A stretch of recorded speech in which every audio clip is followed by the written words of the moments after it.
Hey there, welcome to saas.unbound podcast. I'm your host, Nadeina, head of growth at saas.group, serial acquirer buying wonderful SaaS businesses to take them to the next level. And here I chat with inspiring founders and experts to get an inside scoop on how they made their business success. So today with me is Christian, CEO and co-founder of Learn.xyz, mobile micro-learning powered by AI. As I think I should skip like this powered by AI thing because everything's powered by AI these days. So it's just a given. But yeah, welcome to the show. Thank you. Yeah, we were first in the learning space, at least.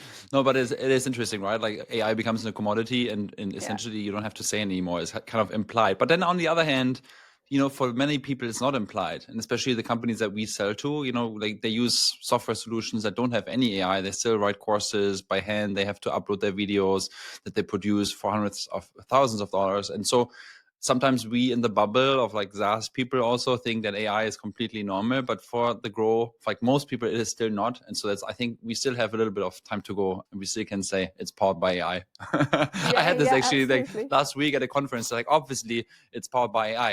And then the person at the booth was like, what do you mean with obviously? But we sometimes think that everything is obvious when we live here in San Francisco. True.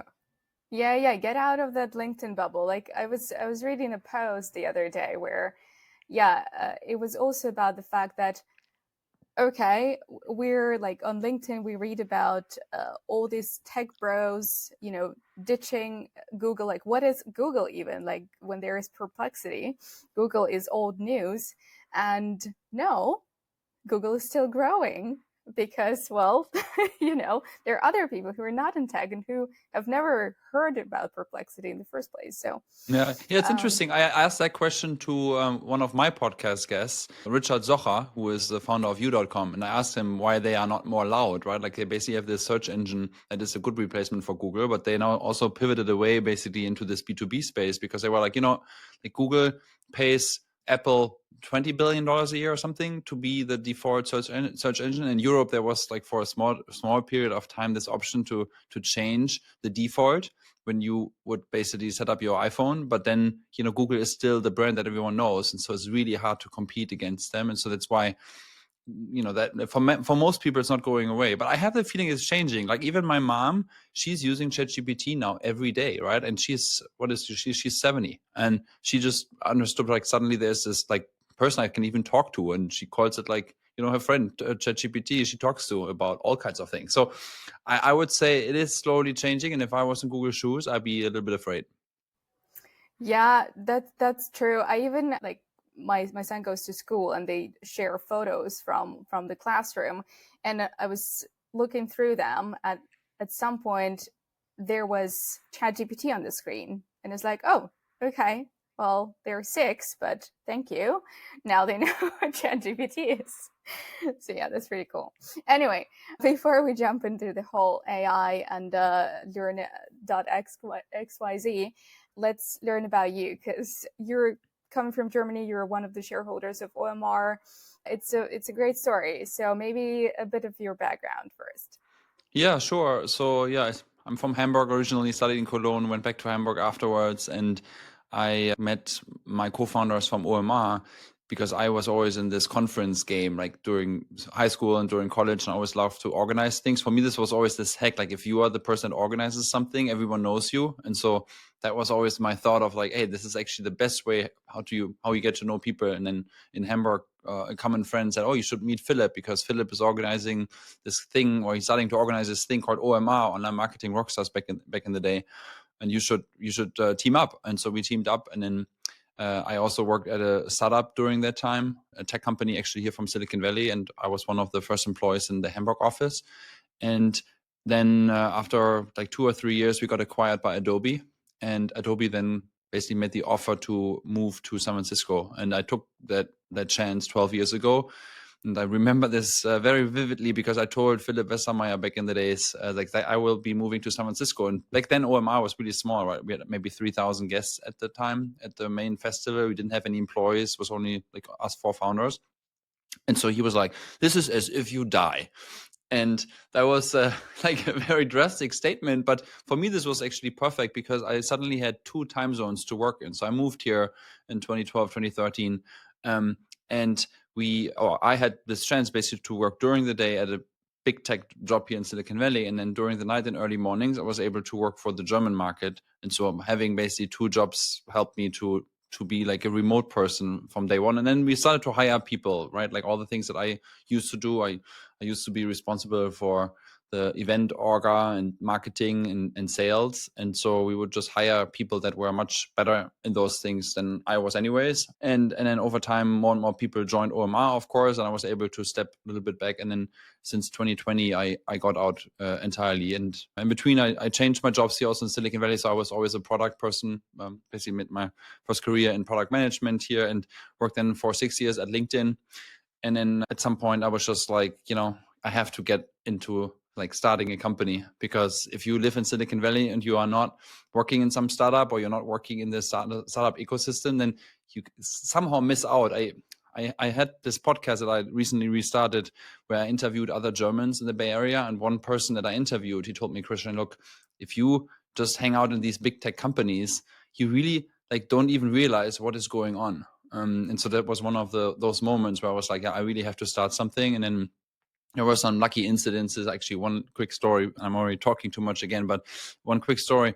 One of my best friends, he was like, Christian, I give you $100,000 if you just think about starting a new company. You don't have to quit LinkedIn. You kind of just hire a designer, hire maybe an engineer to build some prototypes. You can do this like on the side, and then maybe you eventually quit, but like just get started. And I first said no to him because we were pregnant with our second child, and I thought this is the wrong timing.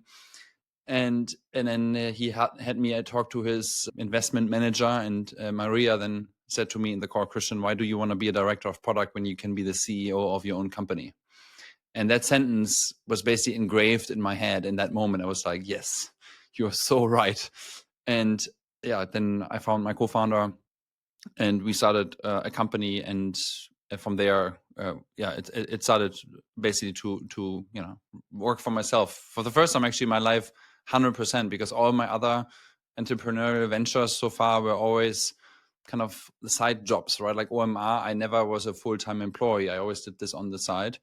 And so yeah, this company that we do today is what we basically then did full-time. Okay, that's interesting. One of the things I wanted to ask you is just also about the change coming from Hamburg, which is now, I mean, we do events there from time to time, and you've been to one, and now it's quite an active SaaS scene. But back then, 10 years ago, I would assume that was like a drastic mindset change as well, going from Hamburg to San Francisco. And I was wondering, like, how did you take that? Yeah, I mean, look, back then, San Francisco or Silicon Valley was kind of this remote place that not that many people talked about, right? Like there were these few big tech companies, of course, but I actually came here after my college degree, after my bachelor's, the first time just on vacation, like a lot of people do, this typical California trip where you drive around the state and explore all the sites. And then I was sitting with my back then girlfriend, today wife, under the bridge here, and we were looking at the water and we're like, this is a city we could envision living at some point. And then, a few years later that happened. It wasn't like planned to be here forever. We thought, oh, this is a great adventure. We moved there for 2 years and then we come back and then I do OMR full time or something, because we were growing quite heavily. And so my idea was always like, eventually I do OMR full time once we had a size where we can actually afford employees. And the mindset, I mean, I always say that also in Hamburg or in Berlin or other cool cities in Germany, we also just cook with water, right? So I wouldn't necessarily say that was so different, at least at that time, because I didn't really work in Silicon Valley, as I mentioned earlier, right? Like I worked at these big tech companies, and so they are kind of the same almost everywhere in the world. But I think I missed out quite a lot on like these innovations, and like I didn't join companies that were like growing from 10 to 10,000 employees over a couple of months or years, but I joined companies that were already pretty big, and they also grew and it was great and their stock price increased, and so this was all great. But for me, this mindset shift wasn't actually so big because again, I didn't join the startup world. Now I see this completely different. I think there's a massive change compared to like what's going on in Germany and what we see here in Silicon Valley today. Okay, all right, that's interesting. So, okay, let's get to Learn.xyz. And yeah, you started it. Well, why in the first place? Like, why that? And why did you go B2C?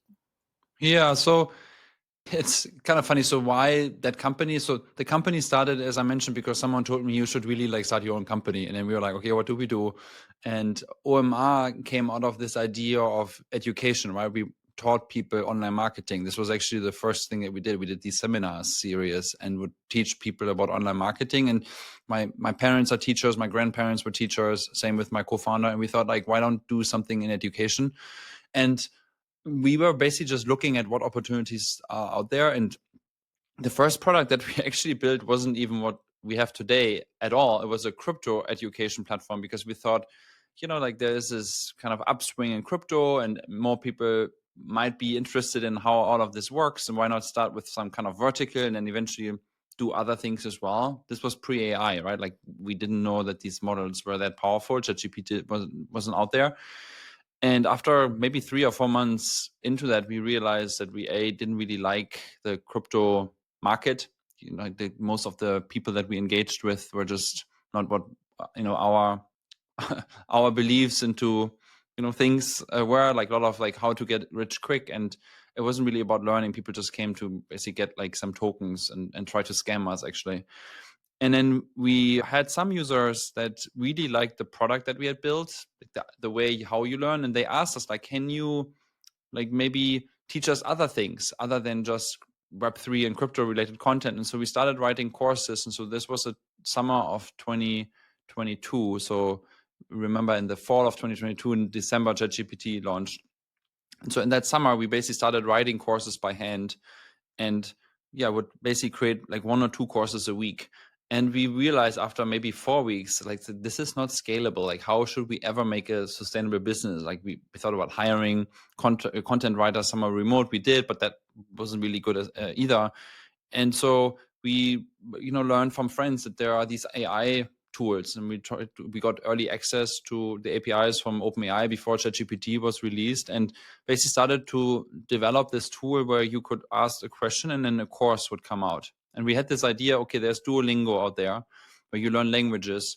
Why not have something where you can learn everything with the power of AI? And so the first product that we really launched then was essentially like a fun learning app where you build your streak, where you get points, where you have leaderboards, and build basically a consumer learning app. And then ChatGPT launched, and that was just a perfect timing for us because with the launch of ChatGPT, there was so much buzz around all these new AI tools that were popping up, and we were everywhere in the news, and every AI newsletter that popped up in the beginning of 2023 would report about us, and we got very quickly to about 100,000 users, and like within 4 or 5 weeks. And so we were like, okay, how do we grow now to like 1 million users?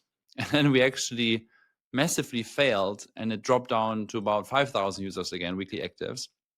And then we emailed all of these users and it's like, why are you still here? Because we couldn't find out why no one would continue to use the product, because we got really good feedback, but people would just not come back and retention wasn't that great. And so some people said, we really like the product. Do you have a B2B version? And first we were like, no, we're a B2C product. We really want to grow this B2C business. But after another 2 or 3 months, so this was last year, we basically made this decision. Okay, well, I guess on the B2B side is the demand for this product. So over the summer of last year, we basically built this B2B version out and launched that in November. And now have clients that pay us for this product. And so long story short, in the end, why did we build this? We had an initial hypothesis, and then we listened to our users, right? Like we basically have hundreds and hundreds of feedback sessions with them. And even with the product that we launched in November and what we have today, we have a release every single week. And so we listen and we talk to our clients to figure out what are the things that really are pain points for them. So we fix them and iterate super, super fast. And that way we found some kind of product market fit. I'm just wondering why B2B, because you compared it to Duolingo, and I'm not sure, probably Duolingo works somehow with B2B option as well. No, it doesn't? No, Okay. no. I mean, they but have like as a benefit thing they sell, like some companies yeah, give their employees Duolingo for free. But yeah, it's not a B2B product per se. right. That I think that's exactly what I meant. But what you're describing, again, I'm just thinking like I would probably just use it as me as a consumer.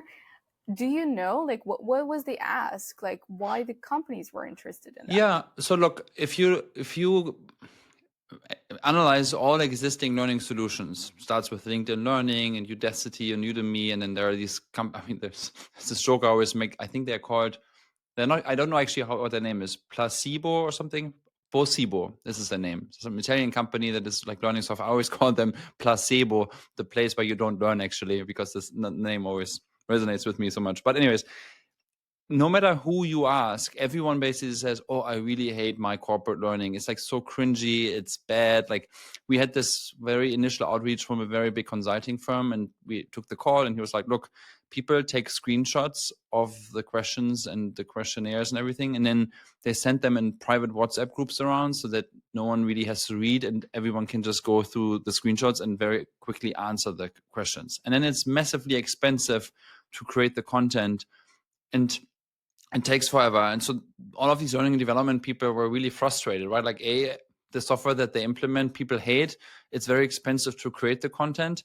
And then in the end, people get fished anyways because they didn't pay attention of, the course on cybersecurity. And so why people wanted this is because suddenly people like using the learning product. And we see this in the engagement rates, right? Like, I mean, yes, we can create the content super fast and AI does all of that job for you. You connect your knowledge and within seconds you have courses about any topic you want, and it can be hyper personalized to your use case for your company, very detailed. And there's a whole range of editing functionalities in the product. But what's the really what we think, and what also our clients tell us, what the killer feature is, that suddenly people learn because they like the product. I mean, they suddenly love like corporate learning, and that almost sounds like a paradox to a lot of these learning and development people, that someone might really like the product. And we see this with clients. People do on average around 30 lessons per employee per month because they all keep their streak, and they use it not only for the mandatory courses, but they prepare for client meetings. They ask questions like, "Oh, how do I manage a work conflict with an employee?" Or how do I run a good one-on-one with someone or something, right? Like, so they basically use the tool to inspire. And yes, you might say, "Oh, I can just ask these questions in ChatGPT or Perplexity or elsewhere." And people do that as well. But then they don't build their streak, and then they don't have points, and their manager can't see that they asked this smart question. And then someone else might take your course and you get a high five and you feel just a little bit good about that. And these are all these like little tricks that you can like do in building great like consumer kind of features, but put them actually out there for B2B usage, that like brought us to this place where people seem to like the product. And yeah, we're excited about that. All right, so the sales process went B2B, but the product is very much still B2C to get people hooked. Yeah, I mean, the end experience, there are similarities. Obviously, we evolved also over time. But yes, the end product still feels like a B2C app. And there's this little octopus that, his or her name is Lumi. Exactly, here, this one, yeah.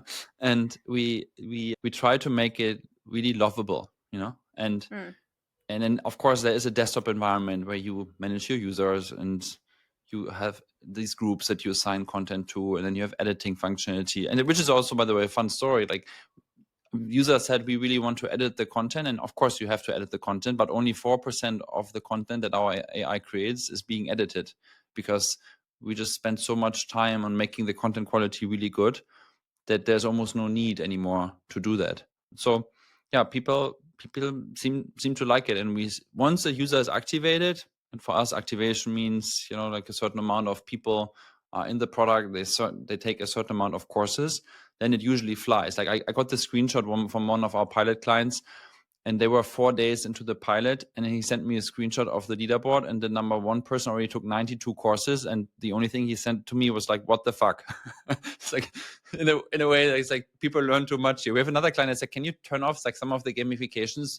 This is distracting people from work. And I think this is a good problem to have, right? Like, if you implement a software and people really use it, and then you can dial down a few things. And so we're building these controls for admins to say, okay, maybe people are not allowed to create their own courses, so they can only take the stuff that is being assigned to them or what their managers create or something like that. Yeah, definitely a good problem to have. But I also wanted to ask, because, pivoting from B2C to B2B, but still kind of preserving that unique personalized experience, how at the same time has your marketing or sales process changed with that pivot?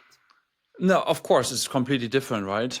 Honestly, we're trying to figure this out, what the best process is. But when we were a consumer app, we would like hit TikTok and Instagram. We would run around actually with these costumes. We basically have these live, like, huge costumes that you can, like, our mascot essentially, right? And so we would go to all these conferences and places where people would hang out that we thought might be curious and to download an app. So we would go to university campuses. We would go, we did a lot of things that also didn't work. Like, we thought, there are all these tourists in San Francisco. They're just standing in lines and they wait until they can take the cable car. What a great place to just learn about the cable car and the history. And so we created these little postcards with stamps on it. And then we went with a costume there, and we thought, there are hundreds of people standing in line. Like, easily we get like hundreds of signups from like 1 hour of work. Like, not even one person would take the postcard from us. They were like, no, I don't want to like take anything from a stranger. So it didn't work at all. So many things also didn't work. After all, the consumer product didn't work, right? Like, we couldn't find a way to get this to scale.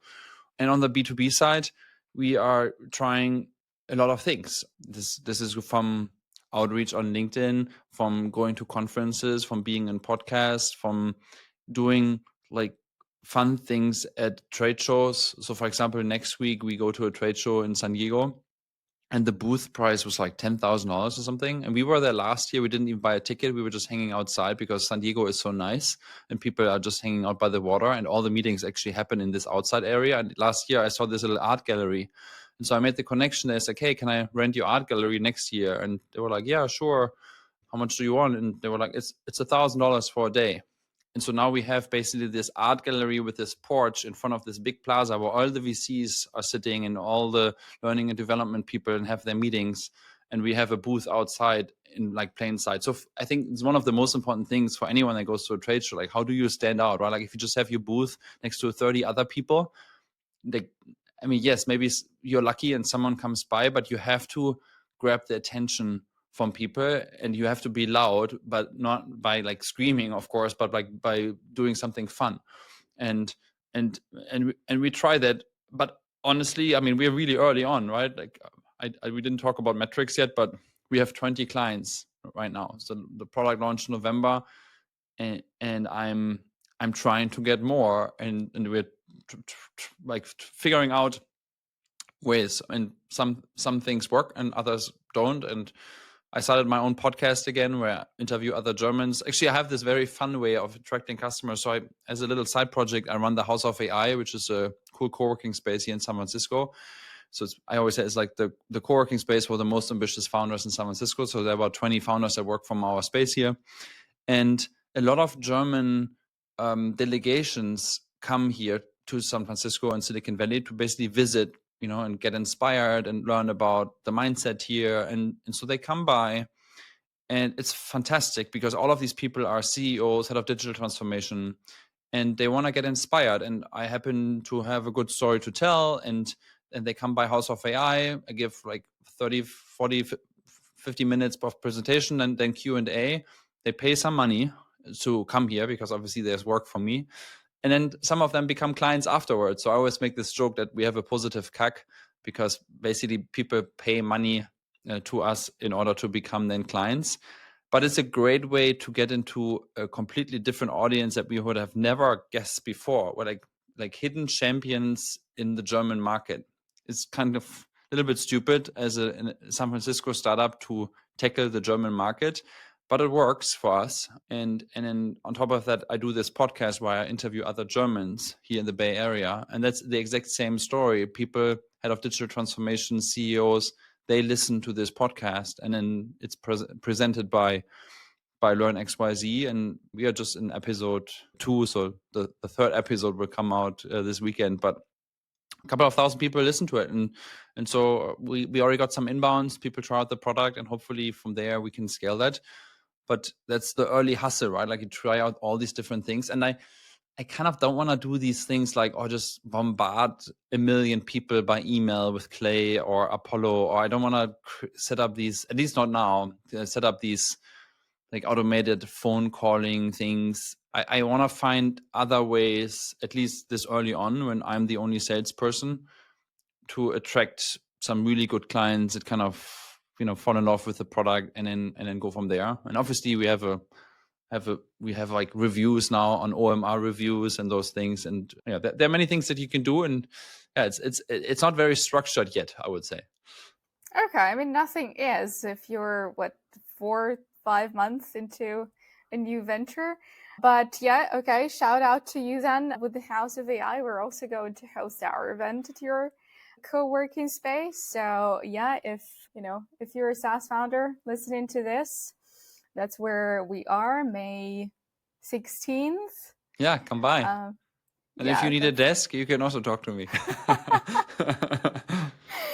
No, it's really nice. You know why I actually started House of AI? The reason was, I mean, obviously we need an office space, and we are early stage startup, so we didn't have as much budget for a nice space. And I like really nice spaces, and I wanted to have this OMR feeling as an office space. And so I asked a bunch of my founder friends, like, hey, would you rent a desk for me? And 8 or so said yes immediately. And so we started with, we are 5, and so with 5 of us and 8 of them, and then it was a good split of how we could split the rent. But it turned into so much more. And the best part of House of AI is that it increases the serendipity of Silicon Valley that I love to talk about, right? Like, how do you run into interesting people by accident, essentially? And because all of these founders, and they're 20 now, they bring their friends, their founder friends, they bring in VCs. We actually have one VC that also has kind of a right to be downstairs. We have this event space downstairs, and then people work upstairs, and they bring other interesting people in again. And so whenever you go downstairs to have a coffee, there's someone sitting there, and you kind of have a small interaction. And for me, I'm not working in some small little shitty startup with 5 people, but I work in a place where there are always like 20, 25 people that bring a lot of interesting folks together. And there are just all these like nice interactions that happen through that. And while I can't measure the output of that perfectly fine just yet, it makes you like, and everyone that works here, really, really happy to be in this place rather than some, like WeWork that doesn't have any community and like no personality to it. And so that's for me the main reason why we do this, actually, because of the community aspect. That's pretty cool. And I think like keeping it small is also very important. Like that's why our events are also very small. Like, I mean, absolutely. In Silicon Valley, I think putting together an event where it's like 100, 200 people would be absolutely possible. But then it's just going to be like another conference-y feeling. And you would like have to stay in line to talk to a person that you want to talk to. But if you're 40, then, it just kind of happens. And like you said, it's a bit of a serendipity feeling, which really works. Yeah, I always say when people ask me what kind of events they should organize, I always also tell them, don't make it too big. Rather have like a good dinner, or the latest thing that I really like are these breakfast sessions that one VC that I know now does sometimes here. So they basically invite like a star speaker, like some CHRO or some like CRO or COO from like a successful company, and then they invite some of their portfolio CEOs. So really small group, like 8-10 people around our big wooden table downstairs, and then they serve really nice breakfast. There's a little kind of talk from the star exec from this company, and then there's a Q&A session afterwards, and then people go to work at 10, and everyone got to know like 6-7 other interesting people. They got some really like cool key insight maybe, and then they go back to work rather than leaving work early at like 4 p.m. and then you kind of go to yet another networking event, and then you just kind of network, and you talk to some people, and then maybe you talk to like like the 3 people that were a little awkward and you don't really get anything out of it. And so I think there are very, like a lot of very creative ways of how to like host much more creative events, like what you guys do, right? Like I remember last year when we did the boat tour and then afterwards the dinner, it was like for me the perfect size of the event where you almost had the chance to talk to everyone that was there. Yeah. Do smaller events at Christian, and bear in mind OMR is 75,000 people. Well, yeah, it both has both have their advantages. The beauty in these huge events, actually, for me now, is all the other things that are also happening, right? Because everyone is in town, and so you have actually these smaller events around OMR that make it really worthwhile for me. And then, of course, you have some really cool content pieces that you can also go to. By the way, huge shout out to everyone to already like plan the attendance now, like which events you want to go to, what timetable, like what speaking slots you want to go to. So the more time you invest upfront, the better also the experience will be for you. Because sometimes I get this like feedback from people where they say, "Oh, OMR is so big, like I don't want to go there anymore because I don't see anyone. It's just too like not personal." You have to put some time in, like with everything, right? Like you have to invest a little bit into something, and then you also get more out. Okay, can I have a little rant about OMR? Of course, please. Just one. Go for it. But I went last year, and yes, it's huge, and I got lost a couple of times, but that's just me. I'm geographically challenged. But yeah, one thing, why are all the headlines in English? But when you go there, it's in German. It's like, I was like, why? What do you mean with headlines? The like speaking? Like the title of the talk would be in English. And you would be like, oh, that's wonderful. I'm not speaking German, not even a little. And then I go and it's in German. Okay, so 2 things. One, there should always be a little flag to each talk in the program, so you know which language the talk is in. And then also, usually there are translation devices available for everyone, really? at least in the big stages. So you can always look for these, like this live translation basically. So we have these people that sit in the back in these little phone booths and they listen to what is being talked about on stage and they live translate it. I think this is also one of those things that will be solved with AI very quickly. I mean, actually already should work today. I don't even know if we still do this, but you can get these headsets and then I think you have to basically pay $10 that you get back or euros that you get back, something like that. But there is a solution for that for sure. Not with every masterclass and everything, of course, but like on all the big stages, there is translation. Okay. All right. Now I know. Well, not coming this year, prioritizing the US, but maybe next one. Okay. Let's see. Thank you. But okay, I have another question because you raised $4.5 million for Learn.xyz. And I was wondering, because, we're also coming with this event and with SaaS Group, the priority or like kind of the best case scenario was always attracting bootstrap companies to us and buying bootstrap companies. And I was wondering, like, is it even possible in San Francisco? Yeah. So first of all, I have to correct. It wasn't 4.5. It was 4 million. But just so that no one says, "Oh, he's lying." But anyways, I think it is possible to bootstrap a company if you had some exit before in your life, and I happen to not have an exit that would bring me into a position where I could just not take a salary for a while. And that's just a reality, right? Like I have 2 kids and they're both in school, and you have a house and a mortgage or a rent or something, and so immediately your expenses, especially once you have kids, go into like 5-digit territories. You can't even do anything about it, right? Like you have like 10, 12, $14,000 a month. It's just very normal. And it's especially if you live in Germany, that sounds crazy, and it is crazy, but that's just the reality of living in San Francisco. And that was for me also the reason why I went this route of fundraising, because I don't want to change my. I mean, I want to be a founder, but I also don't want to change my lifestyle too much. Of course, we turned back our expenses and we don't go on crazy holidays for the last 2 years, and we limit basically those things. Like when you work in these big tech companies and you easily make $500,000, $600,000, $700,000 a year, which is really normal in these big tech companies, at least at the time, you don't really need to think about it anymore, right? You just buy that new gadget that comes out, and there's a new iPhone, a new Pixel phone. You just buy it because these expenses become almost meaningless for people. And yeah, it sounds crazy, I know, but yeah, I think that's why it's really hard to bootstrap a company. But I think there's one big difference now is that more and more founders just take very little money on, talking like 1-2 million in this age of AI now, where they get to product market fit much quicker. They need to hire way less people. They make revenues way faster, and so there are no follow-on rounds as much anymore. A lot of people only raise something from the accelerator, maybe 1 million afterwards or two, and then they run with it and they try to become profitable. And so then it's not entirely bootstrap, but as long as you still have the majority of your company, it almost feels like it, right? Like as long as you don't have to give away a board seat and you have full control of your company, it feels like a bootstrapped thing in a way, even though of course there's some money in the bank, you have some investor updates that you need to write and those things, but they're also really helpful, right? Like they help you with introductions to clients and talent and all kinds of things. And so yeah, but it is, I think it is much harder to bootstrap in San Francisco than it would be, somewhere like in Hamburg or in Berlin even.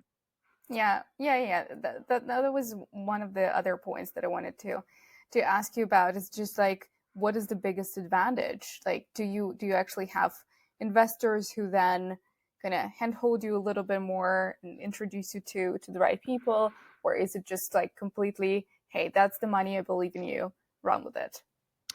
So generally it's the latter. So you get money from the investors, and then at least that's my experience, and also most of the other founders that work out of House of AI, they just got the money and then they can run with it. But what is an advantage to build in San Francisco? I mean, there are many things why you want to be here, right? Like the external factors of the climate and the weather and those things, but those are more jokes, even though it actually affects you massively, right? Like if you constantly have around 20 degrees Celsius or 15 to 20 and you see the sun every single day of the year, essentially, I mean, we have like 330 sun days in San Francisco, right?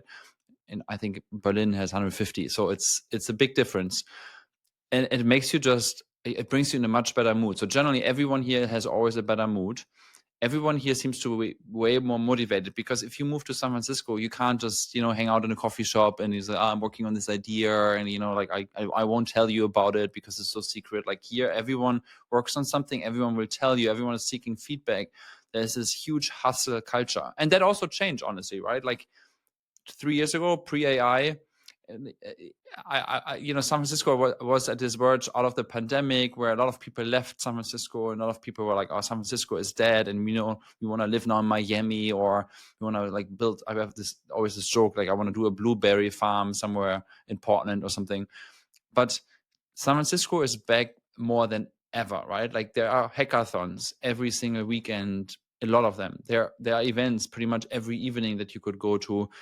Everyone that wants to make a living in tech and AI is moving here, and there's just this crazy pool of talent that also on the early stage side you can draw from, right? Like not everyone gets a job directly at OpenAI or Perplexity or somewhere. And some people also don't want to work there because they are already too big and too advanced, and people want to work on the future in other forms. And so they actually do join early stage startups. And so this talent pool, paired with like every single VC essentially has an office here, so you run into these VCs pretty much anywhere you want, it's just such a huge advantage. And the last thing I say, 57% of all venture capital in the US was invested in San Francisco alone last year, right, in 2024. This is up from like 35% the year before that.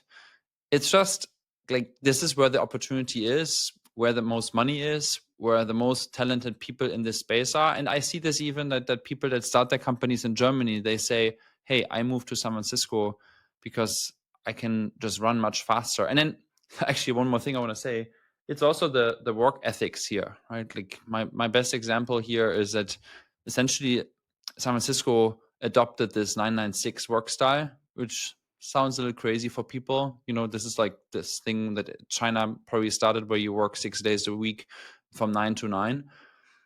But that's becoming more and more the reality in more and more companies. For me, it's more like 6 to 6. And then on weekends, I don't actually work 12 hours, but I kind of work a few hours here and there. And then in some evenings, I also work after everyone is in bed. But there's never the thought or the talk of like, oh, I want to only work 4 days a week and I want to have all these benefits. Like after all of these big tech companies did these massive layoffs, people also realized, hey, we really need to hustle here. It's not just, what do they say? What do you say in English again? Like honey and milk.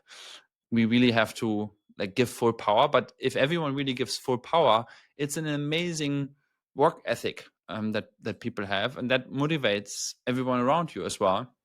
No one complains. I mean, obviously you also have people complaining, but like it's not this overall thing of like everything is bad. And so I think that's another reason why it is very exciting to work from here. Interesting. Well, I'm looking forward to try it. I mean, we're doing this podcast also at 11 p.m. your time. So thank you for staying that late. But okay, then I just have a couple more questions because I'm still processing what you told me about the pivot from B2C to B2B, and how you're acquiring new customers. And I'm wondering, because you got in a way pulled into this by the existing users, and I'm always curious, how many people of those like asking you to build something or asking you to pivot actually convert?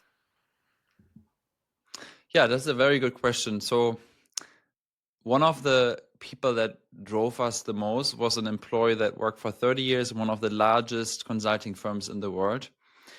And so we had, I don't know how many meetings we had with this person, and he would like get us through the pilot agreement and then through the procurement process, and we would present to all of these execs at that company, and everyone was like, this is unbelievable. No startup ever made it through this procurement and pilot agreement so fast.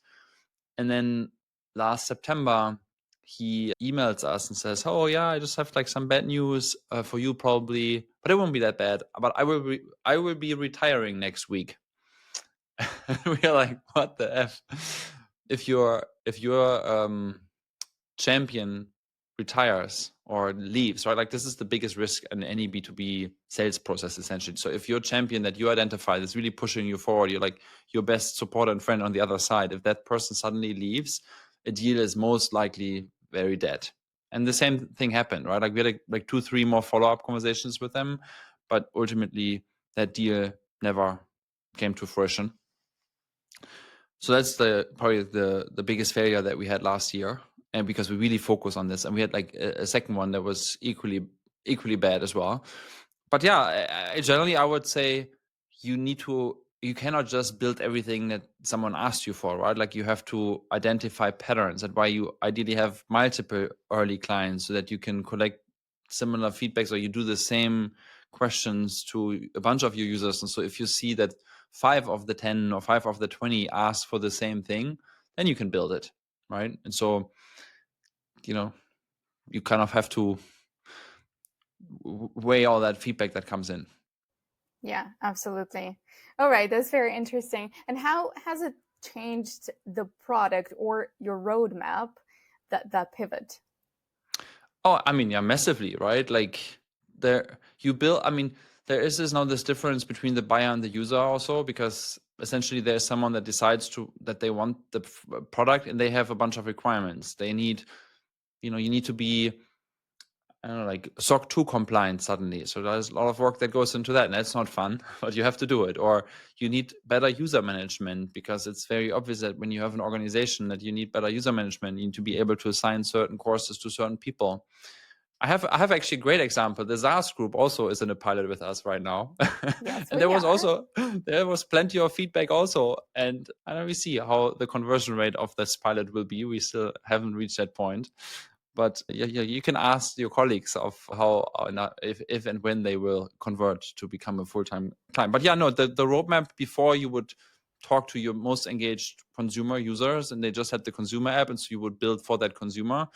And now we build very heavily also for these decision makers of what features they need in order to make the decision to buy a product.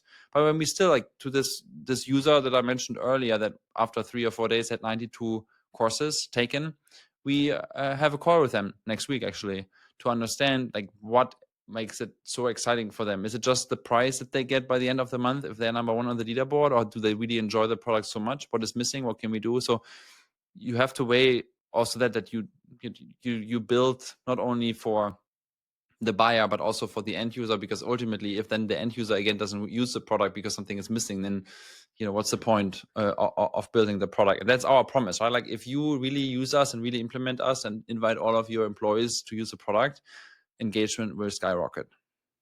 Yeah, absolutely. Yeah, like you said, you just have to find your champion with the sales process and also with adoption. All right. Well, just a couple more questions, the usuals here on the podcast. And I mean, you told me already about the biggest failure, I guess, at least last year. What was the biggest win? What was the biggest win? I mean, generally, so actually this I continue the story quickly because I think this was the biggest win overall. So we had the September moment, right, where basically not only this one client, someone retired, but then for another client also turned out that they work for a very large search engine. You can imagine which one.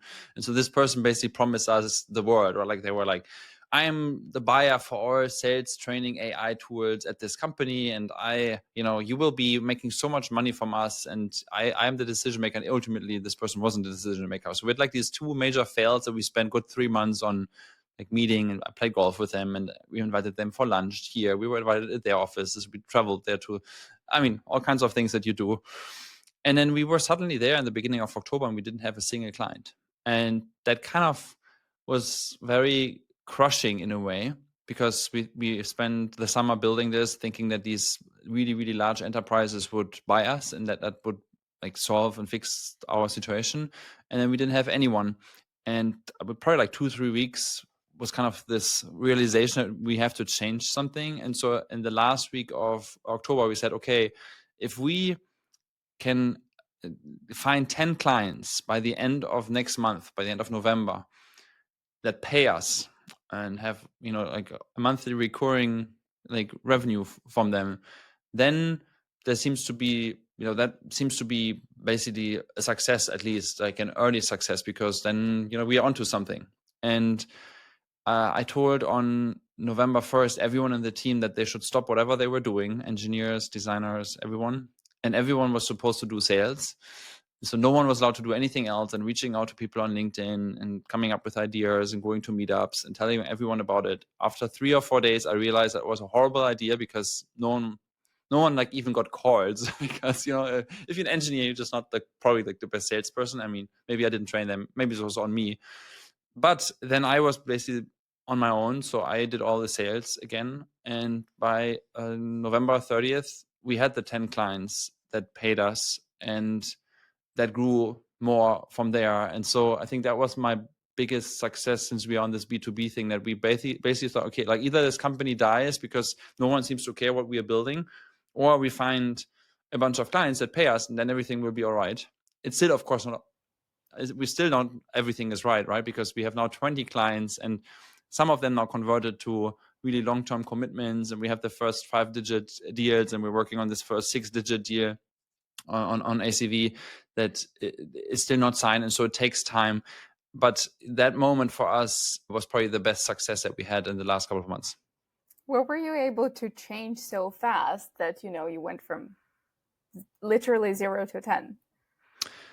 I mean, massive outreach, I would say, right? I went on my LinkedIn and I have 800 CEOs as connections, and probably, I'm still not through it, by the way, but a couple of hundred of them got a message from me and it's like, hey, like what do you do in the learning space? Basically like, hey, I have this new thing. I mean, I came up with like 15, 20 different pitches, and some of them worked better and some of them didn't work. And we basically realized that who is the decision maker that really can make a decision, right? We would always target these L&D people, learning and development folks, and they oftentimes either don't have the budget, or they don't have the authority to buy a product, or they are also oftentimes afraid of AI, because we essentially also take away someone's job, right? Like if we come up with a product that creates all of the learning content automatically, you don't need all of the people that used to create the courses. And so people are afraid of that. And so we would basically just talk to the wrong person. And by going all the way from the top, it was was probably easier to push it down. You still need the champion eventually that is being identified. And we have this with some of our pilot partners as well, where the CEO or the founder is like really, really excited about what we are doing. But then ultimately the L&D person or whoever is supposed to do it doesn't do it because for whatever reason. But yeah, the biggest change was really like, who are we targeting in our outreach? Okay. So founder-led sales. Yes.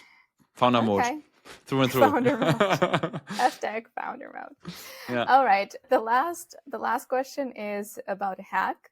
And it can be anything. It can be your personal one, how to make it work, how to make, what did you say, 6 to 6 work and then still be alive or anything that works for the company that you're willing to share with other founders. Yeah, so I talked already about a bunch of company things that we did, like the trade show and how you send out those things, but I think I want to talk about longevity with you, at least for a little bit. And so I turned 40 this year, and my wife will turn also 40 this year, and we both ask ourselves, like, how can we basically stay as healthy and as like happy as we are right now? And there's this video that influenced us actually quite a bit from Brian Johnson, and he says something along the lines of, if you ask any human that is healthy and somewhat young, like 30 to 50, do you want to live another day? Everyone probably says, yes, I want to live another day. Like, and so why do you not want to like keep your current body's shape, right? Like your health level, your energy at the same level as long as possible. And that's for me essentially the summary of longevity. It doesn't mean that you don't die. I think Brian Johnson takes it very far, obviously, that where he has this motto of don't die.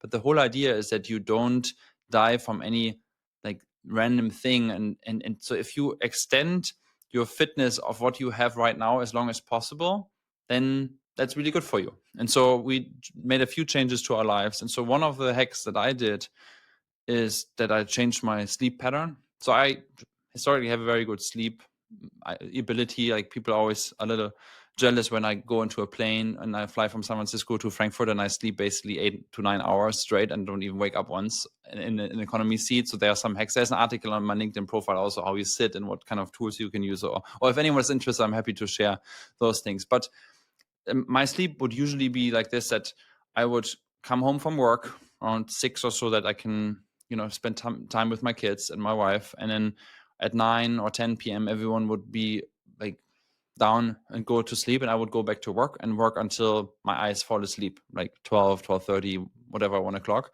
But I realized, and then because my kids wake up at 6:30 or 7, and so I didn't have as much sleep, and then also during the day sometimes I would get tired.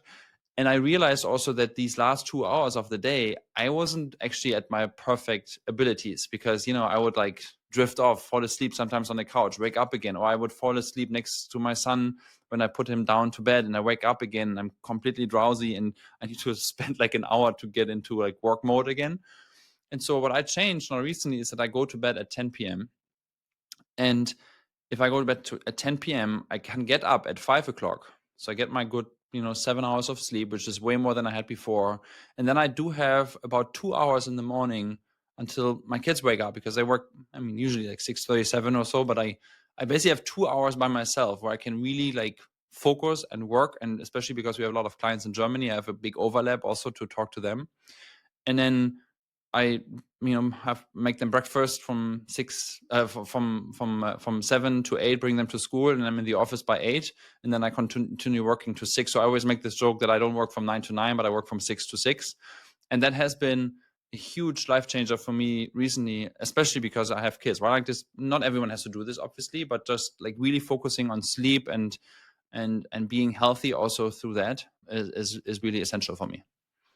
Yeah, that's awesome. I think, I completely agree. It's not about just living longer, but it's living a good life, like a healthy life, and being like able to do stuff as long as possible. Exactly. And obviously there's more to it, right? Like how you exercise and what you eat and all of the things, and what kind of green shakes I take in the morning. So there are many things you can do, and sometimes some people do more, some people do less. But I think it makes a lot of sense to think about this, because and the main reason why it's so critical right now, in the moment of AI, we have this ability that probably in like 10, 20 years, a lot of these diseases that our parents or our grandparents died from, right? Like my father, for example, has Parkinson's. My grandmother had like Alzheimer's. And so those are diseases that will probably be cured with AI within the next 10 years. So why wouldn't we invest now in our body that we stay healthy until that moment happened, so that we don't have to suffer from those and stay healthy for much longer? And so that's why I'm so excited about all of these longevity trends. And especially in San Francisco, it's so funny when I talk to friends back home, they're like, long what? It's not a word that is like really well known everywhere. But here in San Francisco, it's like the dinner talk, right? Like everyone, like or alcohol, for example, like almost no one drinks alcohol anymore, which is so funny because this only changed, I would say, maybe in the last 2 years, where it's totally normal that you don't drink alcohol. And it's almost like weird if you drink alcohol. Okay, interesting. Yeah, there is another So for your saying. event here, think about alcohol-free options, No because alcohol. no, you can still offer Sorry, it, folks. but no, I think you can still offer it, but I mean, I see this oftentimes where people come here like you, and they come from somewhere where this is not the trend, and then they're a little confused why everyone is kind of mad about the drink options. So it's like when you go to Hamburg and at OMR, there's a lot of vegan food. Beer. No, we have beer there, but there's a lot of vegan. There's a lot of vegan food, and it's not very obvious to people from some places why that is not the thing. Yeah. Well, we'll do, because we're doing a brunch, and we'll do like kombucha and matcha, and then there will be like a little corner with the mimosas, and that's where you'll find me. Yeah, I always say I drink at special occasions, but not just like not like every day, so no, that would be too much. All right, well, super cool. I think that's a good hack. It's like, there is another saying, when you're healthy, you have hundreds of problems, but when you're sick, you just have this one problem. You want to get healthy. So yeah, let's, I don't know, adopt some good hack, good habit this month. I don't know, start Monday. Anyway, thank you so much for sharing the story and sharing the hack and the wins and failures. Looking forward to meeting again in person, and now in San Francisco. And if you're a SaaS founder who wants to join us, then you know where to find us in May. Thank you so much, Christian. Thank you so much, Anna. It was fun. Cool. For me too. And take care. Bye.